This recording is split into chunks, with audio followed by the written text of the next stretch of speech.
Season 2 is going to be on the PTR soon. And there's going to be changes again. Let's take a quick preview of some of the things coming in Season 2. So let's talk about conquests. So as you know, there are 5 conquests, 10 in total, because for both hardcore and softcore, which are supposed to be unique, different ways to complete and play the game.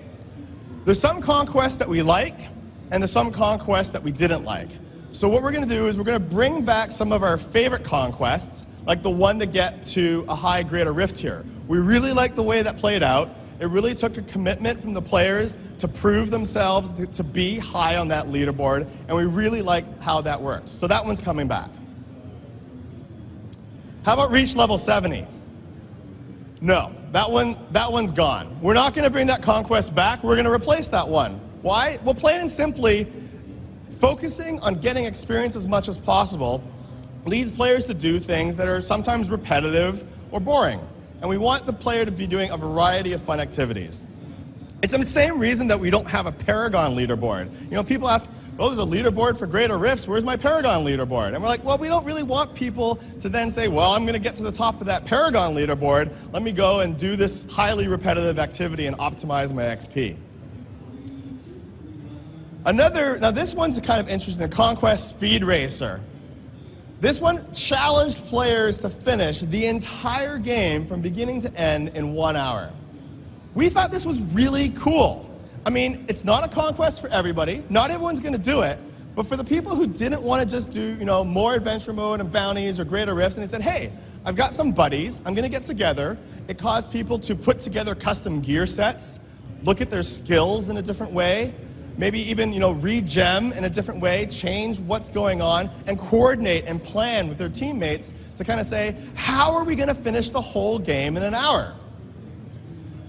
We really like that it put an interesting twist on how you normally play Diablo. So here's the 3 conquests that we're bringing to Season 2. These will be joined by 2 old ones. I'll let you guys take that in a little bit. Again, as you can see, the focus is on playing the game in a different way. You're not going to get these conquests by accident. You're going to get these conquests by saying, hey, I want to do something different today.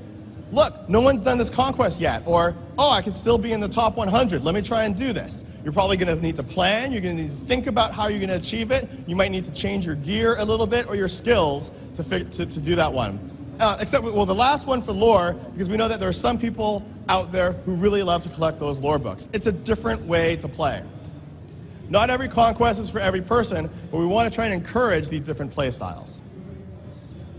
So also coming in Season 2 is the new transmog. So we release a new 2 pieces of the transmog set every season. For those of you who have a level 70 in Season 1, you're going to get your helm and shoulder piece.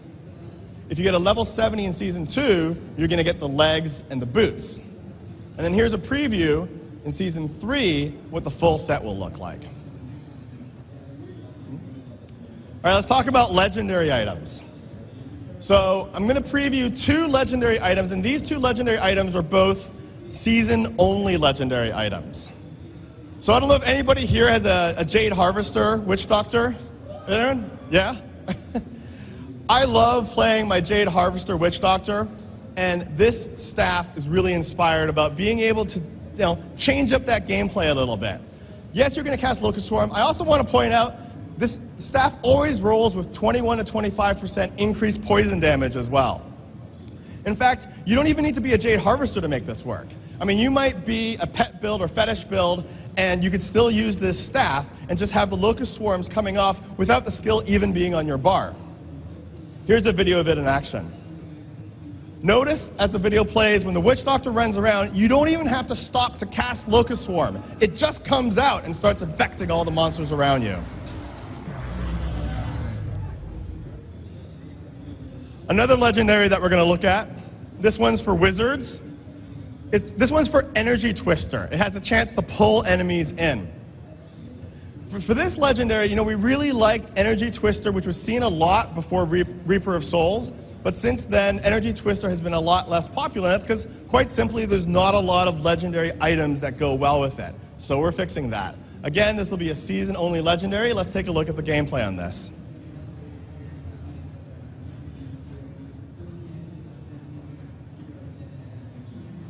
Yeah. So that's going to be good times. All right, so I'm going to pass off the mic now to Kevin Martins, our lead designer.